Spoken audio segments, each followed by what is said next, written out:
Thank you very much, Peter. Prime Minister, colleague, parliamentarians, senators, of course, Mr. Mayor, welcome to Barbados and your wife. I also wish to recognize, of course, Steve Simmons and Mr. Simmons, who really have been continuously playing the flag for us in St. James constituencies.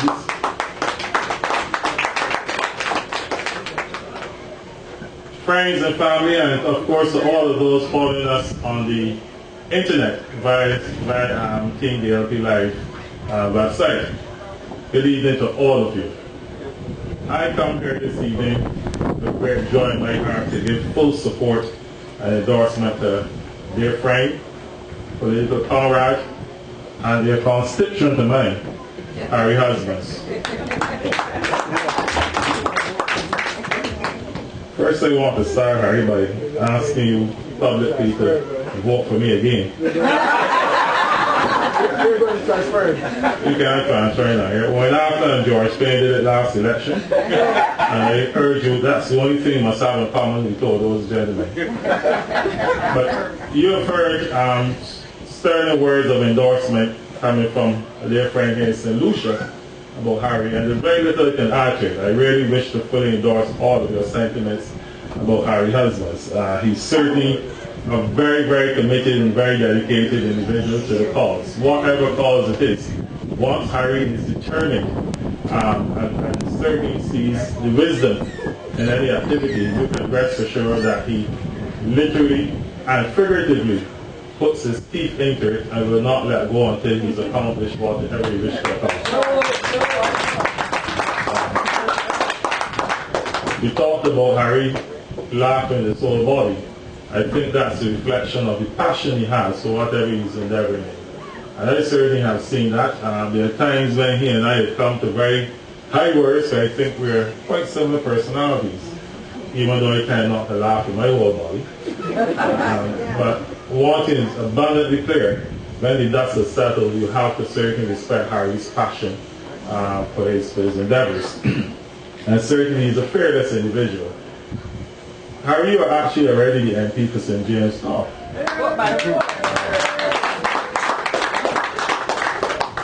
Ron Eastman, my dear friend, and one who always likes to remind me that I'm married into his family. It wasn't a prerequisite for me to ask my wife's political family prior to being married. But Harry, Ron certainly, from the time the last election then in 2008, one can already assume that he pretty much gave up the ghost.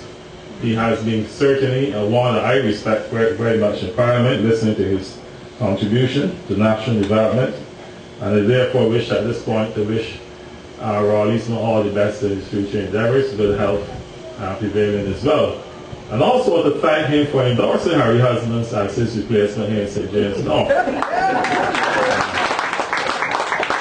Let there be no doubt about it. And I challenge Raul anybody to come and prove me wrong.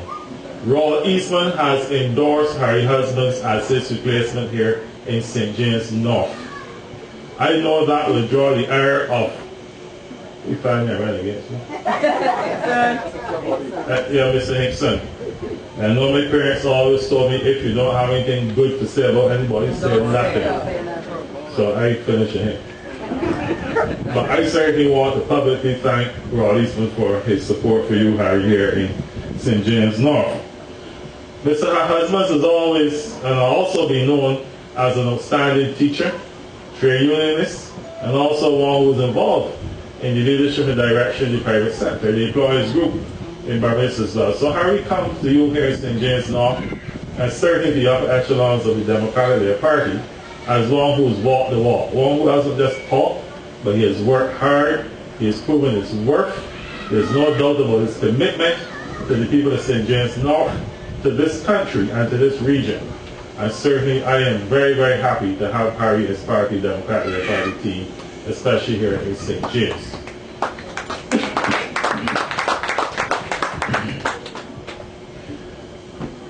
We are at this juncture in development where we definitely need the skills of people like Harry Husbands. In 2008, when the people of Barbados graciously and kindly allowed the Democratic Party team to take over the mantle of leadership in this country, we were almost immediately faced with a international global economic crisis of unprecedented proportions. That meant that we had to dig deeper in our bodies and soul, find every sinew in our body, find all the skills, all the resources, human resources possible to defend this country and this great party, to ensure that we were able to keep the ship afloat in this country, that we were able to continue to keep this society together, and we were able, unlike other parts of the world, to keep this economy, we were able to keep this economy together as well. And Harry, with his vast experience, became a senator, and in recent times is serving in the office of the Prime Minister, and certainly is doing an excellent job in that particular area as part of the team that's keeping this society and economy together. Now, let's not fool ourselves. This is the political season as well. The Prime Minister has not yet asked the Governor General to World Parliament and has fixed a date for election. I believe going after thought election will be called in November 2010. So he, in a naked grab for power, sought to unceremoniously remove Mayor Motley as leader of the Barbados Party back then. And let me make this abundantly clear, and I know going after his cronies are listening. I know that he has a team of lawyers who like to listen to every word we say, and then have individuals come to our homes the next morning with threatening letters, threatening to take legal action. I've never seen such a jellyfish-like individual like going after when it comes to all this in this country.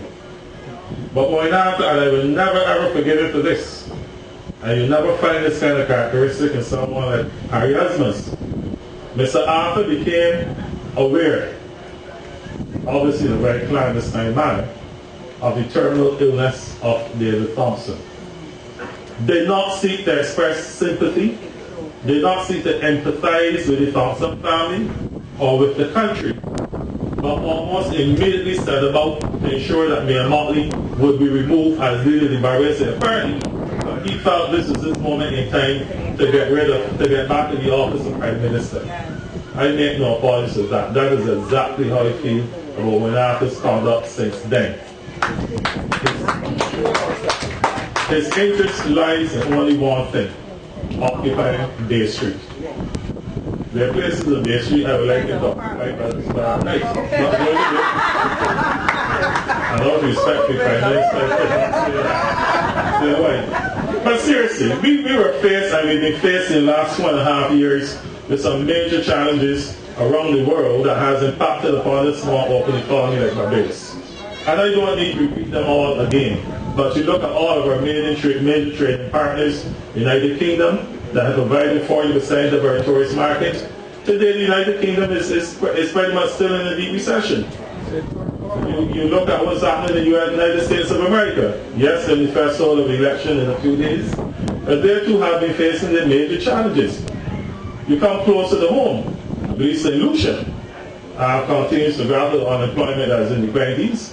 I heard Keith Mitchell this week from Grenada, reflecting on unemployment in Grenada is now 40%.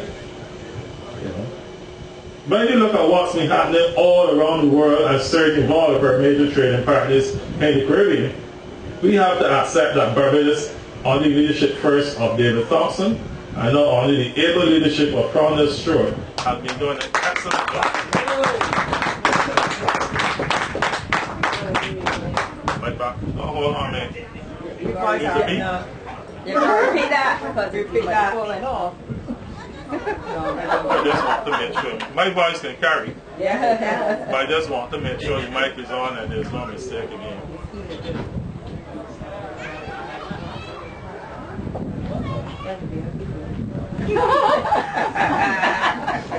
I didn't touch anything here.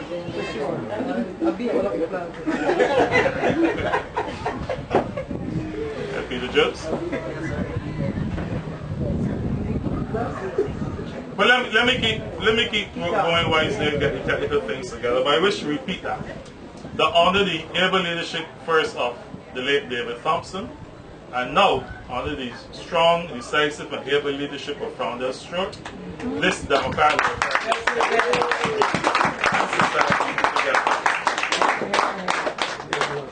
we may not have been flamboyant like one after and them have been. We may not have been ranting and raving like one after has been. But we have quietly and steadfastly kept this society together.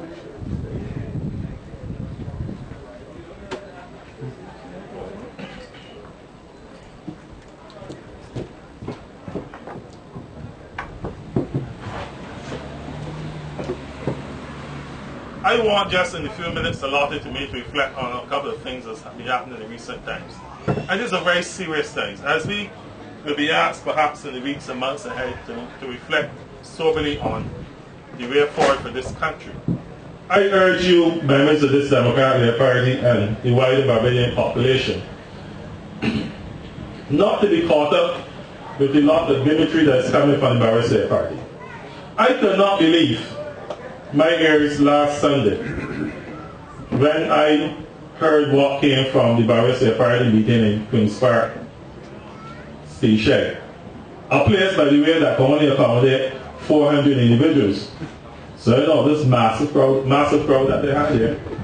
But for the last couple of years, Owenatha has not missed an opportunity to tell us how bad things are in this economy, how desperate things are. And then to come last Sunday and tell this country that he is going to roll back all the policies of the Democratic Party. Now this comes on the heel of Mayor Motley in the last budget, reply budget, promising almost $500 million to the tourism sector. It comes on the heel of the Barbados Party promising to find over $400 million to all the CLECO policy holders. You know, it comes on the heel of the Barbados Party offering millions of dollars in concessions to everyone, whether they want them or not. And I only urge Barbadians to think soberly and deeply about what Mr. Arthur is coming to you with. Arthur, to my mind, has the mind of Margaret Thatcher, the soul of Ronald Reagan, and the political temperament of Vladimir Putin. He is perhaps politically and economically one of the most dangerous characters this small island could ever want to have. I have children and I'm not about to even consider for one moment having their future placed in the hands of one another. Harry, this is about politics. We can be nice and everything, but we have to be very forceful in our explanation of what is happening in this country. So I urge Barbadians to recognize that what Owenatha is offering has been classified by the Barbados Economic Society, I believe only by this morning by Michael Howard, and by all right-thinking economists in this country as nothing short of political gimmickry. They have no answers whatsoever. And when you match the Barbados Party candidates up against the Democratic Party candidates, pound by pound, you recognize that we are far superior to them. This group of men and women who are called riffraff, goons, and vagabonds and hooligans have proven that in the midst of the world's worst economic recession, we have been able to keep this society together. Every one of us will wish that we had more money at the end of the month. We will all wish that we could travel to New York and Miami holidays every twice a year. We will wish all these goodies. But there is a reality that this government, led by Founder Stewart, has been able to implant in the minds of Barbadians. Which is that we all have to make a small measure of sacrifice in order to keep this economy and society together. And let us face reality, as Arthur is talking about privatizing transport board. Which means if that was to happen, not only will about 400 or 500 people go home, but bus fare obviously will go up to $6 or $7, which is the true economic cost of bus fare in Barbados today. This administration has ensured that bus fare has not gone up, and all of our school children can get to school every morning without a burden to the parents.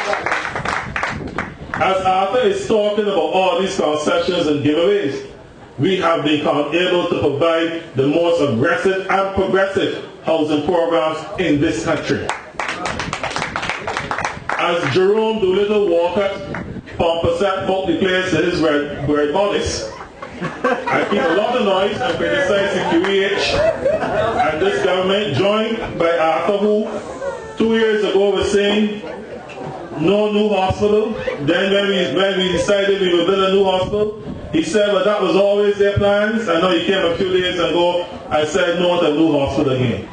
But I wish to assure him that the psychiatric hospital shall remain intact for the Barbados Party. But as much as he's been able to condemn and criticize every facet of our social services, our healthcare system in Barbados functions and functions reasonably well and far better than our Democratic Party. Barbados Party.